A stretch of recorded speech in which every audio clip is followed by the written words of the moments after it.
Welcome to Communists of America. This recording is from the 2023 National Congress of what used to be Socialist Revolution, the U.S. section of the International Marxist Tendency. This year, at the end of July, we will be founding a new party, the Revolutionary Communists of America. If you are a member and have not made preparations to attend this historic Congress, there's still time to do so right now. If you're not a member and you want to attend the Congress, reach out to us at the join link in the description of this podcast. Any genuine communist needs to be at this event. In this episode, we are going to play the beginning of a discussion on an organizational resolution that we had last year called How Marxists Are Formed. And even though this Congress discussion happened last year, it's still very important. We always find ourselves having to come back to building the granite foundation of Marxist theory. Antonio Balmer led off this discussion, and without further ado, I will let him explain exactly what this resolution entailed. Well, comrades, I'm very excited about this session. It's one that I've been looking forward to for quite a while, and it's on the basis of a resolution that's quite a different resolution. I think comrades will agree. It's a special document that the CC drafted after a lot of discussion. It's the product of a lot of interaction among comrades where you've had these kinds of questions popping up in different forms from different angles in the branches, throughout the organization, CC meeting after CC meeting, also at an international level. You can see from the international organizational resolution that there's something in the air about focusing on the ideas, the power of the ideas as an immediate priority for the organization. And I think that this, How Marxists Are Formed, is a culmination of all of that discussion. It begins with a question, right? How are Marxists formed? And it's a question that has a lot packed into it. That's the cool thing about Marxism, is that a lot of times you have this very simple thing, and you find out there's a lot inside that simple thing. You have this elegant simplicity, and behind it is an astonishing depth. How Marxists are formed can be approached from many different angles. On an individual level, it's a question that we all ask ourselves. How do I become a Marxist? What do I need to do? What are the habits that are going to be required of me? What does it mean to be a Marxist? At what point do I go from wanting to be a Marxist to being a Marxist? It's a process. So what does that process look like? What kind of effort is required? There's also a collective way of thinking about it. It's not just an individual thing. Look at what's happening in the British section. Hundreds of people coming into the organization saying, I'm a communist, I want to fight for revolution. There's a social side of saying, what is it going to take those people off the street? They scan a sticker, they come into the organization. How do you make Marxists out of them? What kind of structure is required? What kind of meetings? What kind of branch meetings? What kind of reading groups and one-on-ones? What is it going to take as an organization to produce Marxists? That's another side of it. And then there's another angle to this, a different way of approaching it. Over there, Marxism on the Rise, that's our banner from last Congress in 2021. And we were talking about a shift in the political landscape. There's something happening. There's a shift in the mood. What does it mean for Marxism to become an influential point of reference in the United States? For people to say, well, what is the Marxist position? And know what they're talking about. That's another way of saying, how are Marxists formed? It's not, Marxism on the rise means the rise of a new influence, the rise of a new body of ideas that's part of a public debate that's taking place. As you can see, there's different ways of approaching it. There's also the question of what does it mean to be a Marxist? How did Marxism itself come about? And so we'll try to cover some of these different angles. I think Hegel's quote sums it up nicely, though. If you stop and think about it, you realize there's a lot more to it. What is well known and familiar is not really understood precisely because it's well known and familiar. A lot of times you assume, okay, I got that down, I'm ready to move on to the next thing, and you realize there was a little bit more to that first step before moving on, before you can make that progress. Hegel wrote a lot about this kind of stuff, the process of cognition, what it means to learn something, the process of becoming aware of something that you're not aware of before. It's sometimes a surprising process. It's a paradoxical process because at first you can't know what you don't know. You become aware of it after you realize, oh, I hadn't quite understood that yet, and now I get it. There's a lot about Marxism that's like that. And the power of dialectics is the ability to perceive and realize that there's more than meets the eye. There's form and there's content. There's the surface appearance, and then there's something happening under the surface. I think these questions are really fascinating, but it's not just food for thought. It's not just interesting questions that we're asking here. It's really urgent questions from a political standpoint. We've been talking this weekend about building the forces of a revolutionary organization that can become the banner of attraction for that radicalizing layer. The theme of this Congress, without revolutionary theory, there can be no revolutionary movement. I think that's one of those quotes that fits what we're talking about. One of those things that we can often repeat without really digesting how much there is to this sentence right here and what's behind it.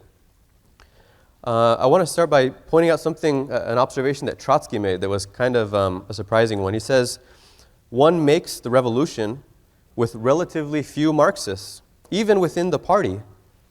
He says, here are the collective substitutes for what the individual cannot achieve. In 1917, you could say, in terms of Marxist theoreticians in the Bolsheviks, after all those years of preparation, Lenin and Trotsky were like the masters of Marxism. They understood. You had a lot of people that were like semi-Marxists, passive Marxists, partial Marxists, working under the supervision of Lenin and Trotsky. But he says that the individual can hardly master each separate area. It's necessary to have experts who can specialize in a certain area of theory, a certain political issue, but then they supplement one another. Collectively, the organization is greater than the sum of its parts. That's part of this question. We don't all, we don't reach the absolute truth as individuals and then, oh, now I got it. I got Marxism. Now I've learned it. Collectively, it's something that emerges from a room full of Marxists, something that emerges from a discussion around a table full of Marxists, putting their Marxism together. Something emerges from that.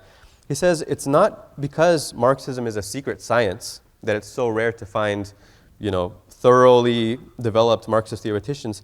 He says it's just very difficult to escape the colossal pressure of the bourgeois environment with all of its influences. And that's part of Marxism. Part of learning these ideas is acquiring a firm stance. It's acquiring a backbone ideologically against pressures. That's part of what Marxists have always defied official bourgeois public opinion. But being able to defy that is actually a difficult thing, realizing that there's an onslaught, there's a torrent, there's a current. Sometimes most people follow the current, they're swept away with it without even recognizing that they're following a current. We know the idea that those who say, I don't have a philosophy, end up repeating thoughtlessly the philosophy that surrounds them. They repeat the prejudices and the main ideas of the ruling class. That's what surrounds us. Being a Marxist means we recognize the current. We can see it, and then being able to see it helps you take a stand against it and push in the opposite direction. That's part of the class struggle, that being able to have that counter pressure, again, that emerges collectively. Together, we are able to withstand that current, and we create a countervailing pressure against official bourgeois public opinion. But again, it's not something that happens just by the nature of joining a Marxist organization. And it's part of a learning process. At first, I can tell you that when I first joined, I would have considered myself a Marxist on the day that I joined. And I was very happy, very proud to be a card-carrying Marxist, a card-carrying communist. To me, that was the end of the journey. I had been through all kinds of naive, eclectic political ideas. I went through a phase of religious thinking growing up. I went through a phase of a utopian socialism, thinking maybe we can just form a little commune and we can all just work together and we're all just going to work for the greater good and show people how happy we are, and then it's going to spread, and and then we don't have to use any violence. And I came from that direction, and then having discussions, arriving at the idea, no, you have to overthrow capitalism, making that, to me, that's like, okay, then I'm a Marxist. I've come to the ideas of Marxism. And if someone had asked me, I was 16 years old when I joined, very enthusiastic in my defense of Marxism. If someone had asked me, well, what makes you a Marxist? I wouldn't have thought, don't you see the hammer and sickle on my shirt? The back says Marxist.com. I'm a Marxist. It was as simple as that. And of course, I didn't realize that at the time I had very little idea of what Marxism really was. I knew what I was defending. I knew the banner I was defending. I liked the hammer and sickle. I knew where I stood on the political spectrum. But it takes time to learn Marxism. I couldn't have told you. I remember a couple years after joining the organization, attending my first Congress, hearing about dialectics and coming back thinking, there's something to that. I feel like I need to know what dialectics is in order to understand a lot of other things. And that's true. There is a process of learning, of gaining depth. One of the ways that we can sense our own political development is when we come back to a book that we've read. At the time, I read the manifesto, high school, loved it, understood 1 out of 10 words or 1 out of 10 lines or ideas, But that was enough. I was very happy with that 1/10 of the content. Trying to piece it together, getting little bits and morsels out of what I'm reading. You come back to it years later and it's like, wow, it's like reading it for the first time. So much more jumps out of the page. That's where you started to sense. I wasn't aware of how much I was skipping over the first time I read it. I wasn't aware of it doesn't really register what that's saying, so you just kind of move on to the next thing. And then the next time you read it, you realize there's so much more. This is such a rich document. There's so much more to learn from that. I've had that experience many times. That's something that shows us our progress. Actually, the most recent experience like that was in my branch. Shout out to NYC1 comrades here. We had What is to be Done. By the end of the discussion, we read it chapter by chapter in branch. By the end of the discussion, I think all of our comrades were so enthusiastic about this book. The last discussion we had, the interventions were like, I love Lenin. I am so thankful for Lenin, But we realized what a remarkably relevant book this is. What is to be done is if you understand the argument that's being made here, then you're prepared to build something like the Bolsheviks did. And if you don't understand it, then you're not quite prepared yet. It's actually, it depends on understanding Bolshevism. It's difficult though, and the first time I read it, I got little bits and pieces, I got a lot of great stuff out of it. This time reading it together, reading it more deeply and following it more carefully, you can follow the line of argument. It's so powerful. One of the things we realized, it's difficult because Lenin always wrote for the time that he was in. He was polemicizing, he was having a battle to win influence, to educate the comrades within a moment, within a particular landscape in the Marxist movement and in the international socialist movement. If this was written, it wasn't written for an audience 120 years later. It was written for his audience then. If it were written for an audience 120 years later, it would have been written like this. It's the same book, comrades. Read this book.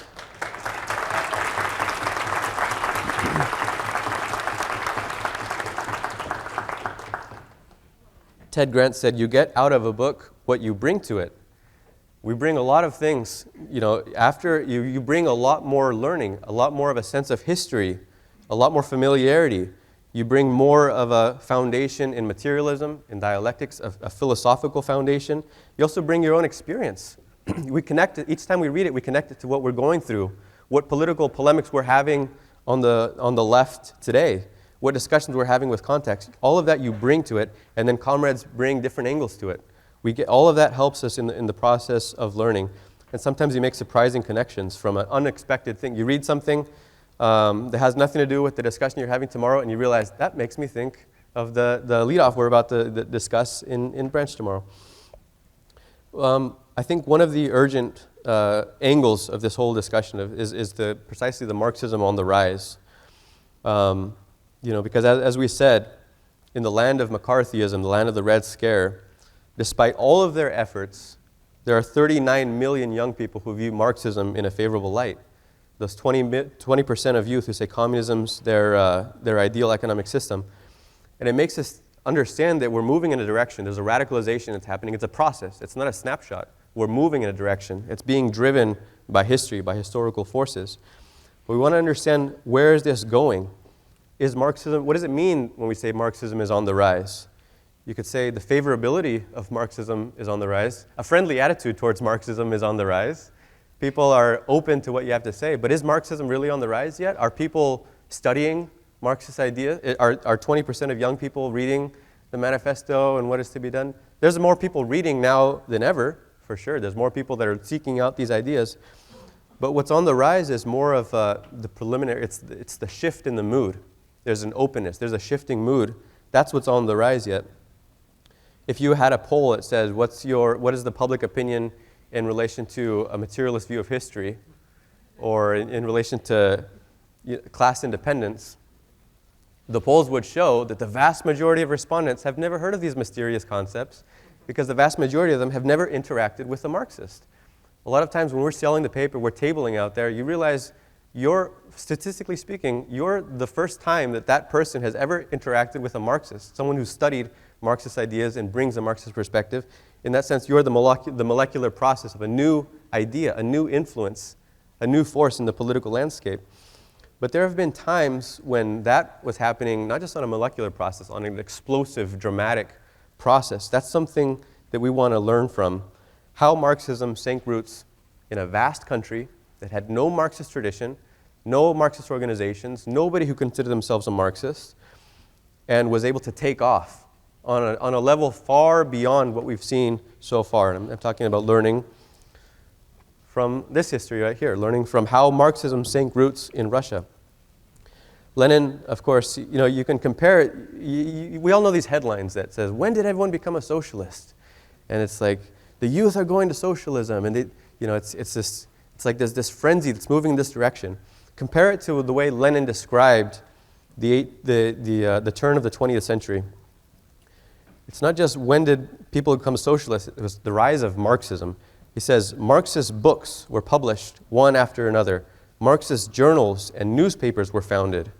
Nearly everyone became a Marxist. Marxists were flattered. Marxists were courted. The book publishers rejoiced at the extraordinary ready sale of Marxist literature, i.e., it was the rise of Marxist ideas, Marxist reading material, Marxist arguments. It was the ideas, the philosophy, the influence of a new ideology was making its way into the political landscape. That's not the case yet. A mood is making its way into the political landscape. It's up to us to bring the ideas, to bring that to the next level. Trotsky described here, there's a clip from the 1890s from the Caucasus, a liberal newspaper that was talking about the rise of Marxism. Here's how he says that, Trotsky says, they reported it more with surprise rather than hostility. It was like this new alien, unique thing. He says, since 1893, this is the newspaper, young men representing a singular trend and advocating a unique program have been contributing to the local publications. They are supporters of the theory of economic materialism. Right now, we don't see headlines that say, economic materialism is on the rise, or dialectical thinking is on the rise, or advocates of a new materialist conception of history. That's not, it's at the very beginning so far, but that was storming the landscape. And if you think that at the beginning of the 1880s, it was starting from scratch, zero, end of the following decade, end of the 1890s, everyone was a Marxist. How did that transition take place? It wasn't just the political climate. It wasn't just the objective situation. It's what those Marxists did. They carried those ideas into the political landscape. And they did it with the depth of Marxism. The thing that you can say, going back to the Emancipation of Labor group, the group around Plekhanov and 5 other people, a tiny group with zero visibility, no influence, a tiny voice in the wilderness, they achieved what appeared to be a miracle at the time. They seemed to have no audience, no one really paying attention to what they're writing, but the things that they were writing presented the depth of Marxism, its philosophy. They explained how Marxism emerged from the thread of the evolution of the history of philosophy out of the Enlightenment. They explained the history of materialism giving rise to Marxism. And most people weren't ready to read stuff like that and follow what that argument was about. But those who did, they would read it and they would realize that Marxism is the culmination of the evolution of human thought to its highest point. If you realize that and you recognize it, that's a pretty special thing. Marxism is the highest level of thinking that humanity has produced yet. If you recognize that, then you have something in your hands that you got to do something with. It's powerful. It's an eye-opening experience. That's what allowed Marxism to sink roots. If the Emancipation of Labor group had tried to just win as big of an audience as possible, just water it down, just give people the ABCs of socialism, like what DSA puts out, or Bhaskar Sankara's ABCs of socialism, maybe they would have sold more books from the beginning. They would never have sunk roots in that country because you would not have ignited the kind of passion that it took for people to say, I am a Marxist now. I'm going to dedicate my life to spreading these ideas. By sinking roots, that's the taproot, that's the depth, the anchor. By sinking that kind of depth, helping people understand Marxism from a philosophical standpoint, they were able to spread something, to sprout an army of dedicated Marxists that were making it their mission to carry this into the landscape. Lenin and Trotsky said, Plekhanov educated an entire generation of revolutionaries. That was the foundation. He provided that initial pioneering role. Now, was that enough? It wasn't. Plekhanov lost his bearings later on. It's not enough just to have a foundation in theory and philosophy. You need that, but then you need something beyond that. You went from Plekhanov to Lenin. Lenin took the same approach. We need the insistence on theory. In fact, they both share this. In fact, Lenin took this from Plekhanov, This idea, you need to have that foundation, but Lenin took it to its next level. You take these ideas and then you build something unbreakable with them. You take the ideas and it's not just a foundation, you're going to build something unyielding. On the basis of the ideas, you build an organization of people who understand them, of people who translate that into discipline, into revolutionary will, into commitment, an organization that can transform society. The second part of this, the revolutionary movement, it's not just people who are out on the streets with banners. What does it mean to build a revolutionary movement? It means a force in society that is capable of overthrowing capitalism, a force that is capable of going up against the ultimate resistance of this ruling class and overcoming it and coming to the other side. If you want to have that, you need theory for that. You need cohesion. You need an ideology that's shared. You need political homogeneity. That's what Lenin understood better than anybody else. The history of Bolshevism is a history of forging that organization of people who had a shared perspective. They saw the world through the same eyes. Marxism was their collective compass, and that's what gave them the power. You read all these the police reports of Tsarism, looking at the progress of Bolshevism, and they're like freaking out about how they're far better organized than anybody else. They have a much stronger will. They're more effective. They're actually sinking roots everywhere. And what was the secret to all of that success? Theory. It was philosophy. It was those books over there. That was the secret. That's the thing that gave them that special ingredient, the iron discipline, to become a force. And that's why Lenin's attitude towards all opportunities for clarification, all debates, Lenin always described, looking back, he described the process of Bolshevism as this process of polemics, of ideological battles with different currents that were all meant at sharpening a particular line, creating a demarcation, a delineation. Left-wing Communism, another great book, in one of our, we have over there. There's a chapter. I don't even have to quote from the chapter. I'm just going to tell you what the chapter is called. It says it all, very descriptive. Chapter 4, the struggle against enemies within the working class movement which helped Bolshevism develop, gain strength, and become steeled. It's a great chapter. You should read it. You should read it as well. But just knowing the title, that's the way that Lenin saw it. In fact, that was the process. They became steeled because of each polemic. And that's why people from the outside were critiquing them. Actually, some of the members of the Emancipation of Labor group themselves didn't understand the importance of this kind of sharp, fierce polemics. By the way, this is a fierce polemic. You read it. He grips onto his enemies. He doesn't let go. There was a member of the Emancipation of Labor, Vera Zasulich, who was more of her temperament was more, let's all get along. Do we really need to have this kind of like a vicious approach? She told Lenin one time, Trotsky recollects this, she told Lenin one time, Plekhanov, he's a greyhound. He shakes his enemies and then he lets them go. But you're a bulldog. She says, you have a deadly bite. And in the anecdote, Zasulich tells Trotsky, and then Lenin repeated that. Oh, a deadly bite? He liked it. He had that bold, if you read this, you can see the method of a bulldog here. But it was not gratuitous. He wasn't just doing it to attack his enemies. He was doing it to transmit ideas to his followers, to the Marxists, to help people understand this is where the line is. You have to, and that sharpness, that line, is what created the power of that ideological cohesion among the Bolsheviks. In fact, in a general sense, this applies not just to a proletarian revolution. The bourgeois revolution was also preceded by a storming. Right? The storming of the Bastille was preceded by a storming of the philosophy that gave it all of its authority. A 300-year process of preparing the ground ideologically for the rise of the bourgeoisie. Marx and Engels definitely understood that. So again, that's you know, this is there's a lot more depth in this one sentence than we often stop to think about. I want to talk about how Marxism itself was born. It would obviously be a whole other session, Marxism itself, but just a brief account because I think it's an awesome story and an awesome achievement by two young geniuses. And you know, we often talk about, you know, leaps forward in human understanding are achieved by standing on the shoulders of giants. Marx and Engels themselves were giants. And they were standing not only on the shoulders of giants, they were standing on the Enlightenment. They were standing on an entire era of giants. And what they did was achieved. It was not just the geniuses, the roots that they were drawing on and tying together. It was the time and the place as well. It all came together. Marxism couldn't have been invented hundreds of years earlier than it was. It was the fruit of its moment, and it's a beautiful moment. It's beautiful the way that it all came together right then and there. They lived in a time of intense social and philosophical ferment. The bourgeoisie was kind of rounding its peak, actually.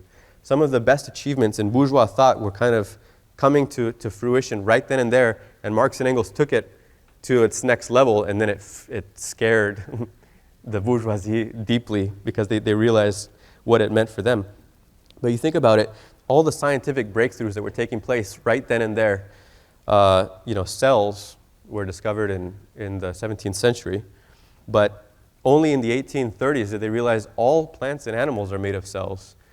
The first law of thermodynamics, the idea that energy transforms from one form to another, discovered right there within decades. Evolution, the idea that one species gives rise to another.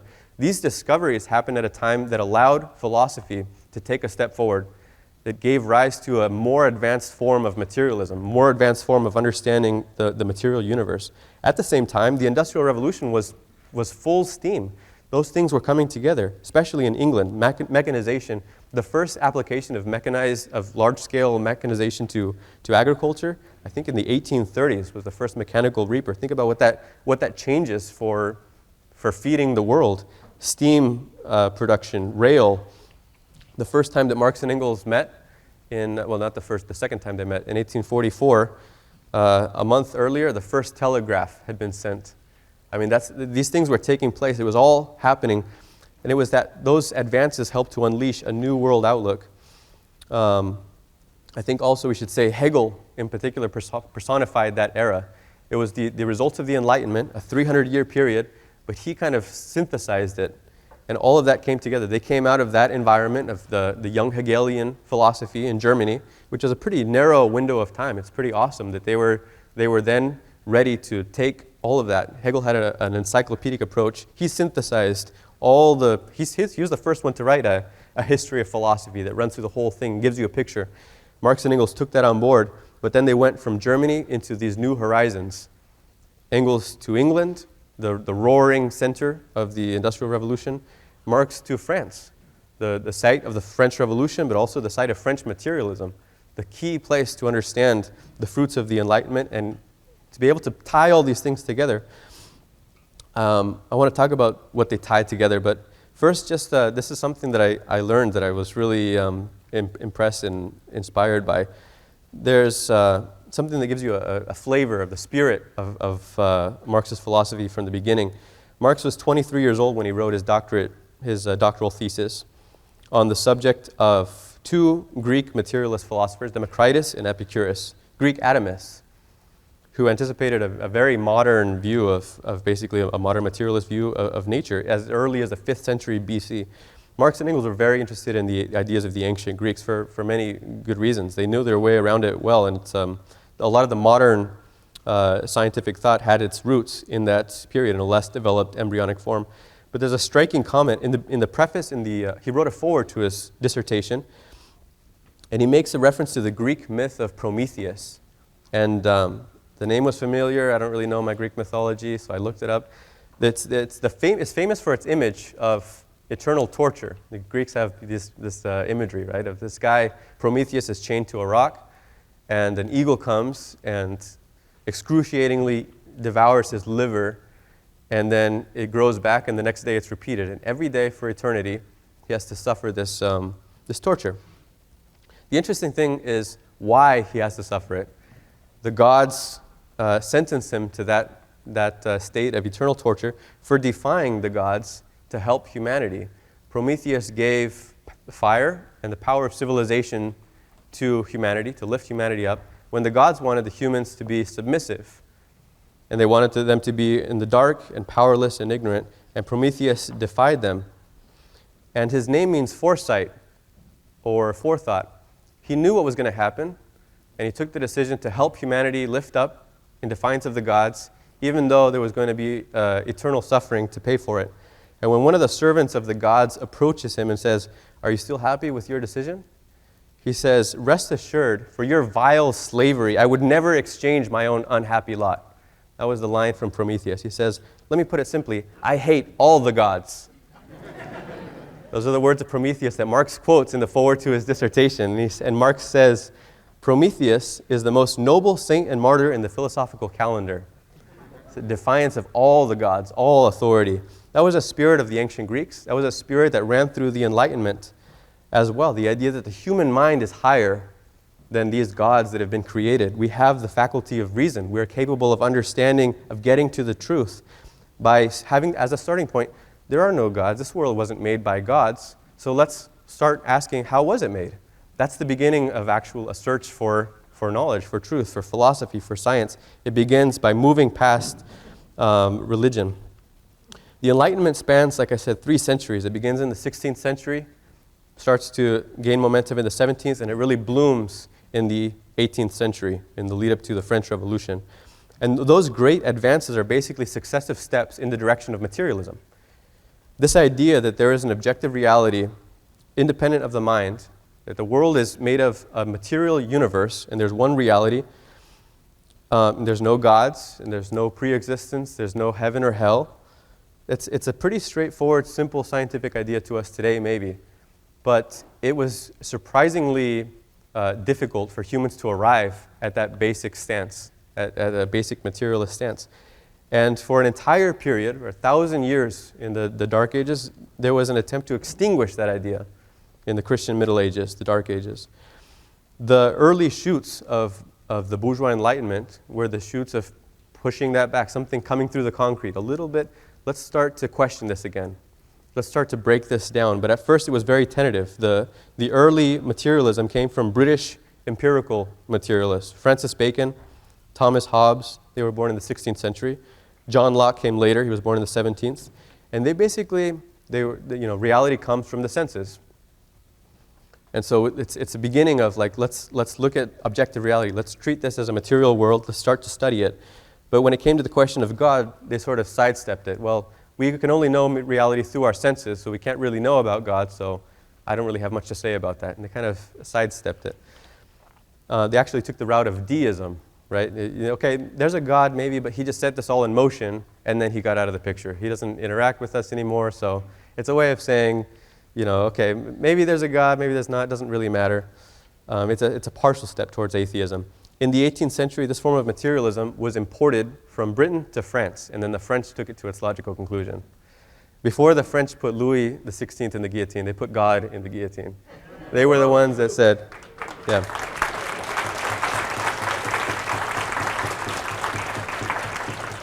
Bold, fearless, unflinching atheism. They had no fear. They were ready to bring it all down, and that's the kind of step in philosophy that prepares the way for a great revolution like the French Revolution.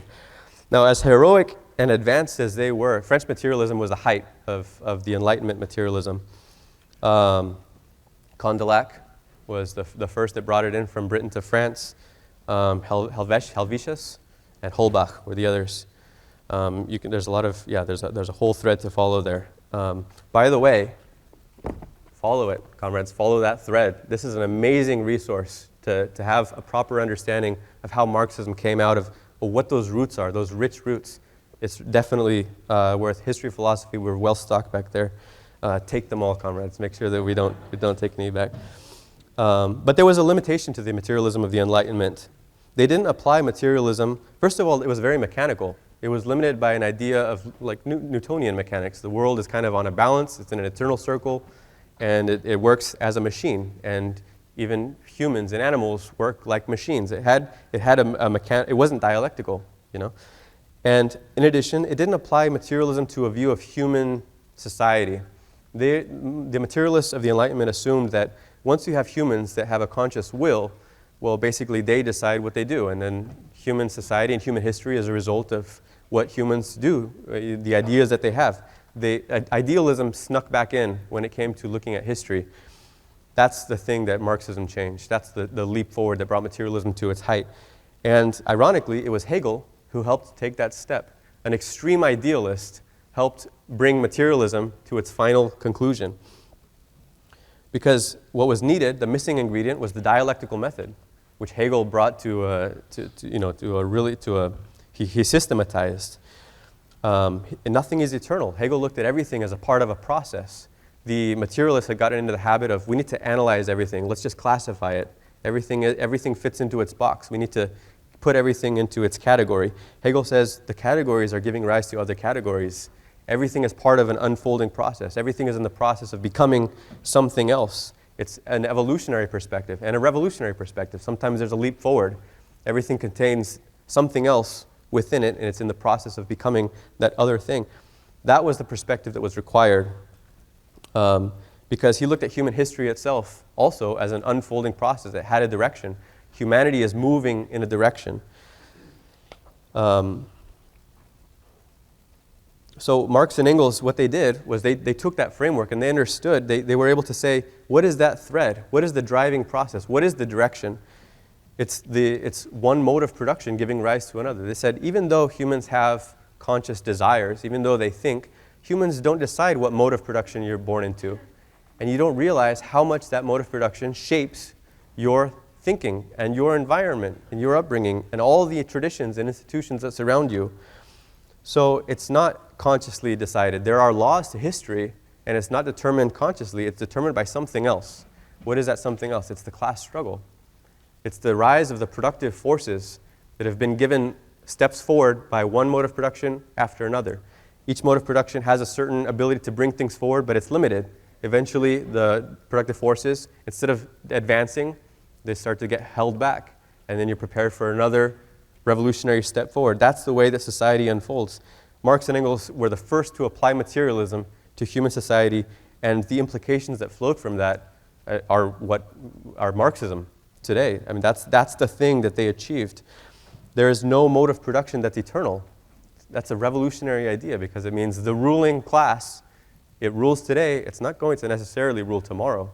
No, in fact, no institution is eternal. The family structure itself, everything that we're told that is natural, that is normal, that is morality, laws, the authority of governments, all of that is in the process of becoming something else. And it's not that it's all random, it's that there are class interests behind it. The domination of a given ruling class is justified if it's advancing the productive forces. If it stops doing that and it holds them back, it's no longer justified, which means there is historical justification for bringing a ruling class down.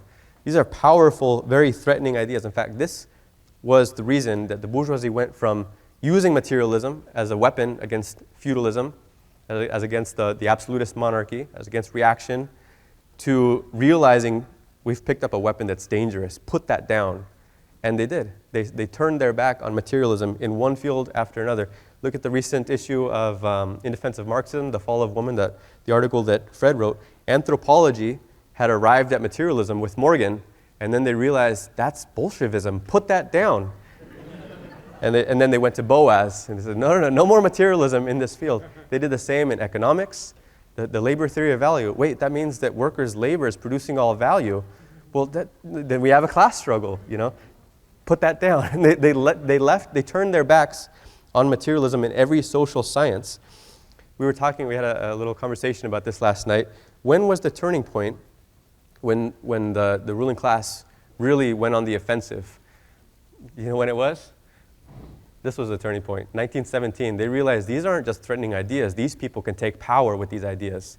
That's when they went on the offensive against materialism. That's when they became the mortal enemies of materialism. And in the result, we see today, the bourgeoisie has turned its back on the Enlightenment as a whole. They disavow the Enlightenment as a whole. That's what postmodernism represents. No, there is no progress at all. There is no truth. There is no reality. We're not interested in that anymore. There's nothing to learn from history. All of that, it really just scratches the surface. I really recommend not only that comrades read the history of philosophy, but this final book pitch, this one, Revolutionary Philosophy of Marxism. We produced this in 2019.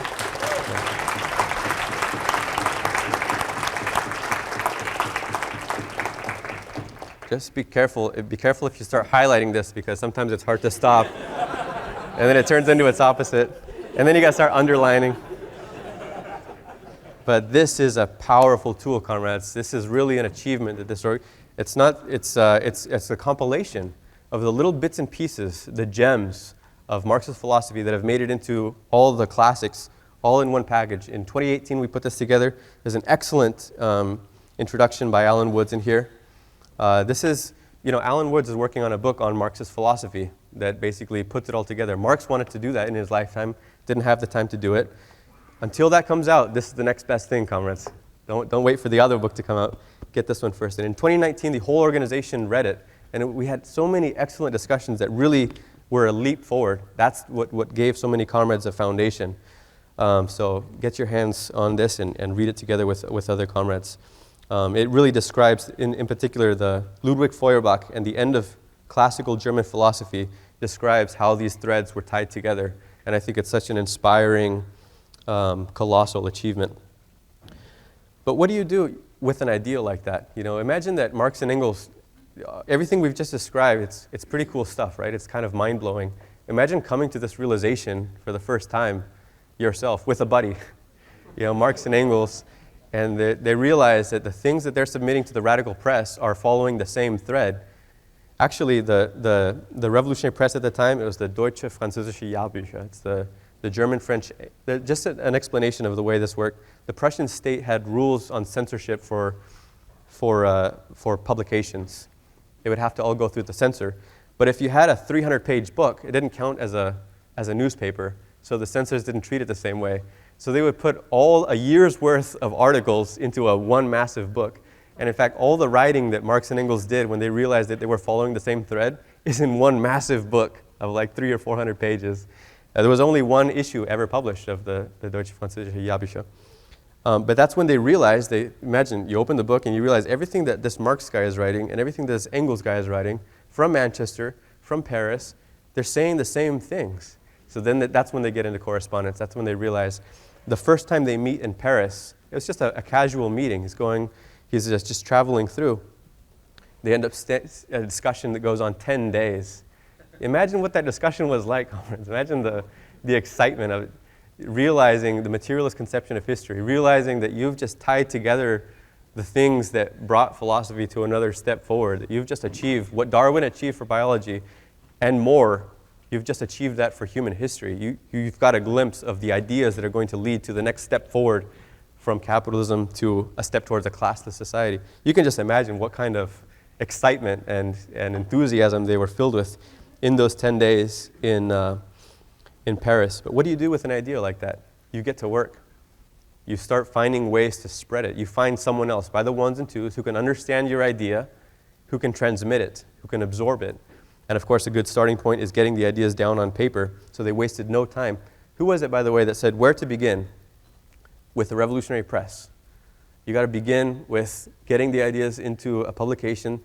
That was Marx and Engels who said that, who answered that question in that way. And that's exactly what they did. Actually, while they were in that 10-day meeting in Paris, they already started polemicizing against the young Hegelians. Someone else had written something against the contributions of Marx and Engels. And they agreed, let's just answer them, and they start polemicizing, and they have a draft ready. They were gonna split the draft, 30 pages from Engels, 30 pages from Marx. Engels is very punctual. He would bang things out. He had his 30 pages ready to go at the end of the 10 days. Marx said, I'm just gonna keep working on mine. I got. A few months later, he gets 300 pages from Marx, and that became the Holy Family. That was the first thing that they collaborated on. You read it, there's a lot of. I can't recommend reading the whole thing because it's extremely dense, but there's some sections that are brilliant, again, running through the history of Enlightenment materialism, which is in here, by the way. That excerpt you can find right in this book. But that's the way they started working. The next year, they wrote the German ideology together. Again, 700 pages. In the end, they couldn't find a publisher for it, but they said it was a process of self-clarification. They were finding out where they stood, and the way that they clarified their ideas was against other ideas. By polemicizing against other opponents, they would sharpen their own ideas. They would tear down the arguments of other opponents, but in its place, they would stand up materialism. With example after example, with argument after argument, that's the way that Marxism came to be. Marx himself was a bit of a bulldog, by the way.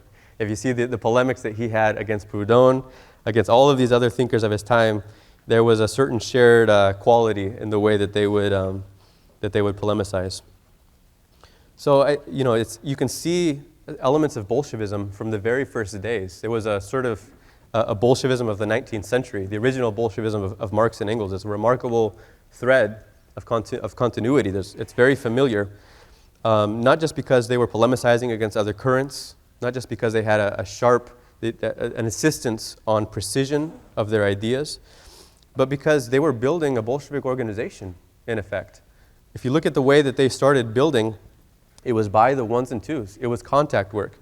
The first organization that they had is one that's gone down in history, the Communist League, which had formerly been the League of the Just, right? With the slogan, "All men are brothers." And they tear it down. There's the movie, The Young Karl Marx. They tear down the banner and they put up "Workers of the World Unite" in its place. That was an organization that was won over from utopian communism to scientific socialism.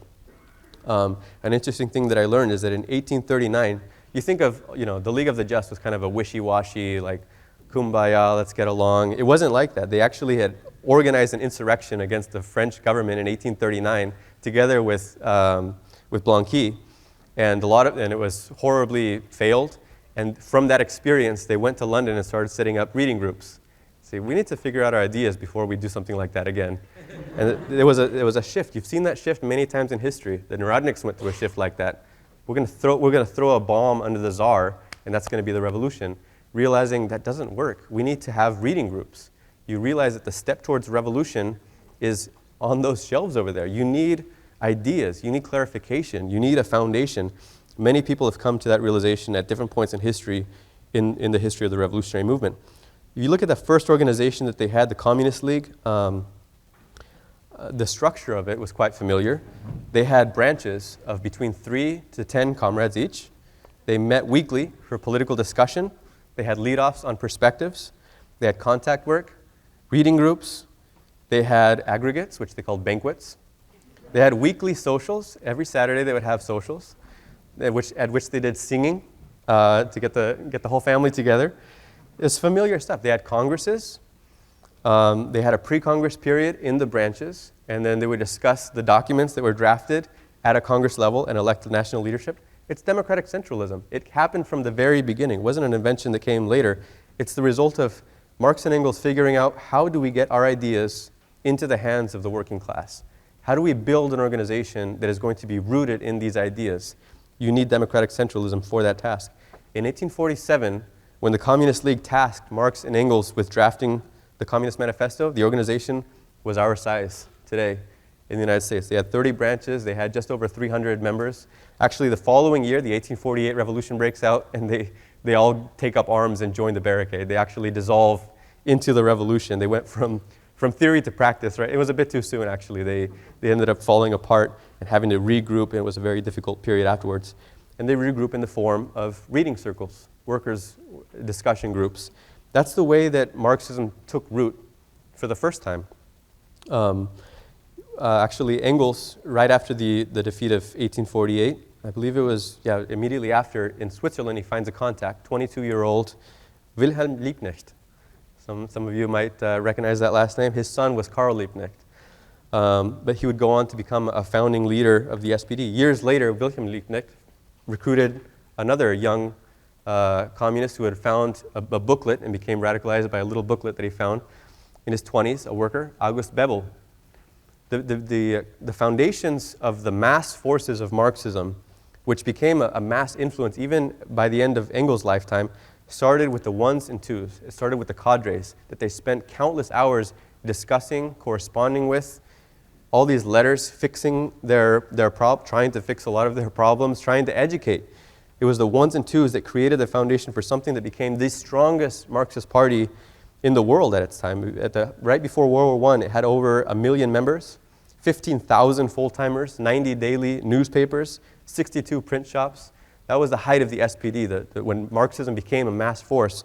Of course, in Germany, as we said, in a country where there was a population with a certain intellectual tradition, a habit of thinking theoretically. But all of that, if you look at the final result, you could say, wow, look at an organization that has 15,000 full-timers and 62 print shops and 90 daily newspapers and can get 4 million votes in the elections. It looks like this massive thing, but where did it begin? With a reading group. It began. Imagine going to that Congress in 1847, and one of the discussion documents is the manifesto, and the Congress can submit amendments to the manifesto. That was the beginning with the ideas, with the discussions. They were able to build the foundation of something solid. That's how Marxism sank roots. It's happened. There's only one way for Marxism to become a mass force. It's this way. It's Bolshevism. Going back to, I'm starting to run out of time, but some of the qualities that all the Marxists shared, and something that we all need as individuals to become Marxists is a deep respect for the power of ideas and study habits that were intense. You read about Marx in Paris when he's digging, he realizes that he's on the verge of a breakthrough, unhealthy, spending 3-4 nights without any sleep because he's just going from book to book. And he knows that he can sense that he's on the verge of something. He had a drive, in correspondence with his father, actually. His father said, I can tell that your soul is governed by a demon. I can't tell if it's a heavenly demon or a Faustian one, he says. But in any case, there was something inside of him, like something that gripped him, that he couldn't let go. All the great Marxists have had that. They've all tapped into that. You read about Trotsky saying, I strained every nerve in my body to understand the ideas. I couldn't, you're unsatisfied until you get them. You have to have that hunger in order to make that progress. If you don't have the hunger, you won't eat. You won't consume it. You won't be able to pursue it. But all the Marxists have had that, and I think it's something that we need to tap into. It's also not just an isolated thing. It happens from interaction. Imagine when Marx and Engels put their heads together and they realize, you've been doing this reading, I've been doing this reading. Boom, the effect of bringing that together. Or Trotsky, for the first time interacting with the Emancipation of Labor group, the editorial board of Iskra, his first exile in London in 1902. His eyes, once again, mind blown. Look at the quality. I have so much to learn. That's the thing that pushed him to say, I need to get to that next level. When we have those moments where we say, I just realized there's so much more to this than I appreciated, that's an opportunity for growth, comrades. That's something we can say, I'm going to be like Trotsky and strain every nerve in my body until I've worked through this entire pile, and that's the process. I think we've all had moments where we get a glimpse, where we fall in love with Marxism. You get a glimpse of how profound these things are, and it's a beautiful and necessary moment for our learning process. So that's an important idea in this resolution, is that becoming a Marxist is something to fight for. It's not something that happens automatically. It doesn't happen just through osmosis. And I think we also have to analyze, if you're inspired to raise your political level, then it's not enough to say, in the abstract, I want to read more or I want to be a better Marxist. You have to have a battle plan. What is the change that you're going to make? What are the obstacles that stand in your way? And each of us have to figure that out for ourselves.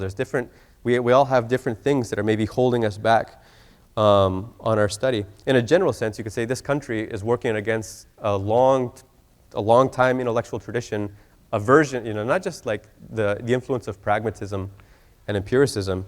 It's not just the lack of any theoretical tradition in this country. We were talking to comrades about how hard it is sometimes. You're talking to a contact who's brand new to this stuff, for the contact to realize, yeah, we're fighting for a revolution. We think we can overthrow capitalism in our lifetime. And the most urgent way that we're preparing for it is this reading group that we have. And the contact is, wait, no, don't we need like guns? Or shouldn't we prepare, there's a certain impatience. That impatience has deep roots in this country, by the way, and the impatience itself is an obstacle. If you want to have a really unyielding granite foundation, something really solid, if you want to achieve depth, if you want to send down a taproot in the political landscape of the United States, you can't be impatient. You have to have the depth. You have to fight for the depth, and you have to realize the things that are holding back the depth. So I think, I hope to hear in the discussion what daily habits we can use to implement this. We threw out a few ideas in the resolution. Each comrade has to decide what changes they want to make in their own study habits. I think the important thing is reading every day, making a daily reading habit, finding a way to weave it into your everyday. Because if you just go to branch once a week, you're going to absorb something, but that's the slowest way to progress. If you're reading every day and you're reading for yourself, you look at your reading not as a chore, not as an obligation to your branch, not as a duty that you're assigned, but as something that nourishes you, as your daily, it's your steady diet of political inspiration, of theory. You're becoming a better Marxist by consuming this every day. Find the time, carve the time. Sometimes it's a question of how do you make the time to read. There's also, it's something that's becoming more rare. As we point out in the resolution, there's a lot of headlines I saw that say, if you used to love to read years ago, curling up with a book, and now you can't seem to get past a couple pages, you're not alone. And there's all these statistics about a decline, a sharp decline in society in reading habits. So that's, again, we're moving against that stream as well. Marx said that his favorite activity, his favorite pastime was bookworming. We have to become bookworms. We have to develop that habit, and if we didn't grow up with it, that's fine. You're a Bolshevik, so that's one of the obstacles that you can get over. We want to understand that you need to read if you want to be a revolutionary. You need to absorb that. Trotsky said socialism needs democracy like the body needs oxygen. We are Marxist cadres, require reading, require theory like the body needs oxygen. It's not a secondary thing, it's an essential thing. You need a steady diet of the ideas, specifically the classics, by the way. I know sometimes comrades say, do we need to, shouldn't we just branch out more beyond Marx, Engels, Lenin, and Trotsky? And in my experience, the problem isn't insufficient branching out, that comrades have too narrow of a diet. On the contrary, I think the more common danger is that you read a book and then you move on to the next title and you figure you're working your way through the classics without actually stopping and absorbing the content line by line. And that for me, that's confirmed every time I go back to it. And I realize even just reading the classics, volume 1, the Manifesto, State and Revolution, the Utopian Scientific, these amazing, brilliant texts. Yeah, they're short. We put them into an intro. That doesn't mean they're simple ABCs, watered down ideas. Those are rich things. Every time I come back to them, I realize this is so much more. There's so much more here than I appreciated last time I read this. So that was Trotsky's advice. When you're beginning, don't spread yourself too thin. It's not a race to read one book after another. I'd rather, instead of reading 10 books in a shallow way, read one in a very thorough way, follow the line of argument, line by line, follow the thread. The things that go over your head, stop and look them up. We have Wikipedia. We have the use of the internet as well to supplement. Follow it and make sure that you make it your own. That's the way that you can establish your own foundation. I just want to wrap up saying that it's also a question of how Marxists are formed isn't just an intellectual thing. It's a question of it's linked to how revolutionaries are formed. The two go hand in hand. We also have to find time itself, find energy. The energy comes from the reading, but time management was always a concern for the great Marxists. Actually, you read the correspondence of Marx and Engels. Engels was the more punctual of the two. He was always telling Marx, it doesn't have to be perfect. Just get it published. We need this out. He was worried. Are we going to have enough time? There was always projects that they wanted to get done. Tragically, a lot of projects that they weren't able to complete in their lifetime. But Trotsky himself as well. He wrote a diary that was published, a diary in exile from 1935-36 in France. And he's talking about some of his own personal reflections. I need more time. He could see the writing on the wall. He could see what Stalin was doing to one after another of his relatives, even his non-political children, killing them. He could see what was coming. He had foresight. This was the person who said foresight over astonishment. He knew that he didn't have that much time. He needed just enough time to make sure that you could sink that root and it wouldn't be extinguished, that the taproot would not be severed. That's the thing, that was the task of his life. He was a Prometheus. He knew what was coming for him. He could see it. I mean, you see what happening in the Soviet Union. You see the Stalinism thing. He knew that as an individual, he wasn't going to turn the tide against it. But he could give something to the struggle for the future. That's what Trotsky gave. He sank that root. And there was a moment, just like in the history of materialism, where it looked like for a long period it was going to be extinguished. Like this idea almost got completely, it almost disappeared. There was a period in the post-war boom after Trotsky's death when it looked like that flame was going to be extinguished, where it looked like it had come to the end of the unbroken thread. Ted Grant is the person who kept that flame alive, comrades. Ted Grant was the one who kept that unbroken thread from going out. It's thanks to Ted Grant that the organization now keeps that flame going. We're fanning that flame this weekend.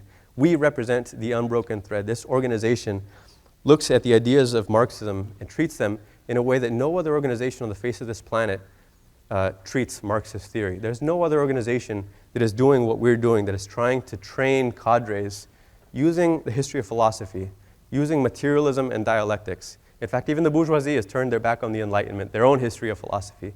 There's no other force but this organization that is preparing cadres for the task of revolution in the only way that they can be prepared, comrades. So that's really the task that we have, how Marxists are formed. We have the ideas that we need. We just need to make sure that we form those Marxists, because Marxism on the rise depends on us being that force in the political landscape that carries the ideas into the battlefield. Let's prepare for battle, comrades.